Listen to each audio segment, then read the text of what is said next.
Hi, I'm Dr. Elliot Adam from ElliotOracle.com, and it is time for this month's tarot message for the astrological sign of Pisces for August 2025. So I'm going to pick 3 cards for you, Pisces, where we're going to basically look at potential opportunities that are ahead for you this next month, but also the pitfalls that you're going to want to avoid, where it's best for you to place your focus, and also advice from your inner wisdom. And if you want an even more nuanced reading, you might also want to listen to the message for your astrological moon sign and rising sign as well. And you can find that below in the description box where I have links to all of the signs so you can get the relevant information there. So without further ado, let's go into the astrological sign of Pisces and see where it's best for them to place their focus for August 2025. And we get the Chariot card. And the Chariot is a card of victory. We can see the charioteer here moving forward. And the chariot, it's so important that all elements of the chariot are moving in the same direction. The disparate parts of yourself are all in cooperation, heading toward the same goal. Otherwise, you might feel that your forward progress is getting delayed or derailed. The sphinxes are both facing different directions on the chariot, and yet the will of the charioteer is driving them forward.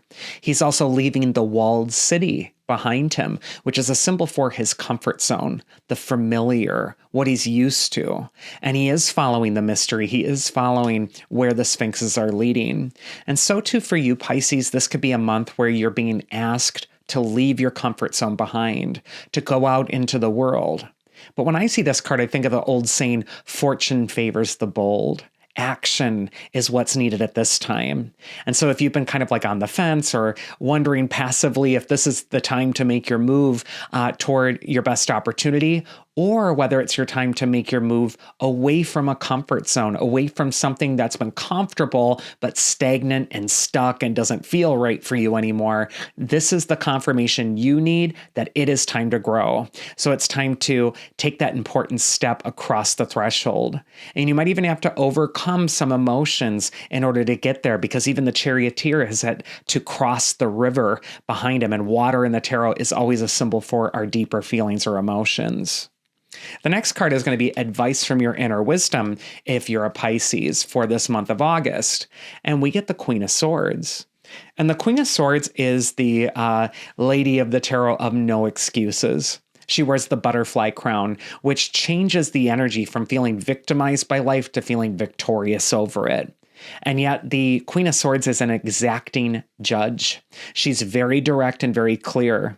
She's not there to coddle you or say, I hope you have love and light and all this sort of thing. She's like, nope, there's a job to do.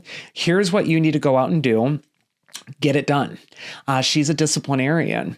And Queen of Swords can also indicate strength that comes through independent action. We can see the bird above her on this card, and the bird is all alone.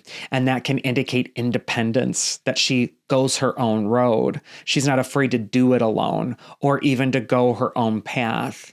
And yet the Queen of Swords is a card of neutral assessment, using logic or common sense to deal with what's before you. The color gray is very prevalent on this card, much like the Justice card, the Queen of Swords' major arcana counterpart. And gray is the color of neutrality. And so this is a time to get out of your feelings, get out of how something feels or how scary it is, and don't even allow your feelings to have time to convince your brain to make a different decision. Instead, it's a time to assess, where is the opportunity? What is the comfort zone I need to leave?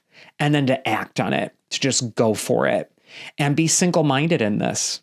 Queen of Swords can also say that it's important for you to assert yourself. Notice both figures on these cards. They're rather martial. They're even borderline like warlike. So this could be a time when you're being very direct. And again, it isn't a time of passively hoping, wishing, and waiting that everything's going to go well. This is a set of cards here, which is like, get action. Get moving on this thing, and you will succeed. The last card is going to be potential pitfalls that you're going to want to avoid for the month of August, but also potential opportunities. And before I pick that card, please do subscribe to the channel, like the video, subscribe to the channel. It really does help my channel immensely, and I am so grateful for everybody who does that and just takes that little time to do it. Last card is the Two of Wands, which for me is an opportunity card. Two of Wands is saying that there is a greater aspiration, Pisces, that you have for your life. Two of Wands shows a lord of a manor. He's already got a castle with a view. He's already set up rather well, and yet he's not satisfied with the current status quo. He's holding the globe in his hands. He's holding the world. He wants to go out into the world, to be something in the world, to achieve something greater. And so the Two of Wands is long associated with ambition. And so too for you, Pisces, you might have felt for a long time that there's something special about you, that you're meant to do something big, or that there is something important in this world that you're needing to step up and do or become. And this is your invitation to do so. But it isn't going to happen passively.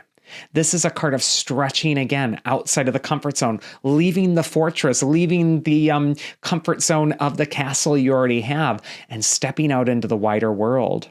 All three cards here are very clear.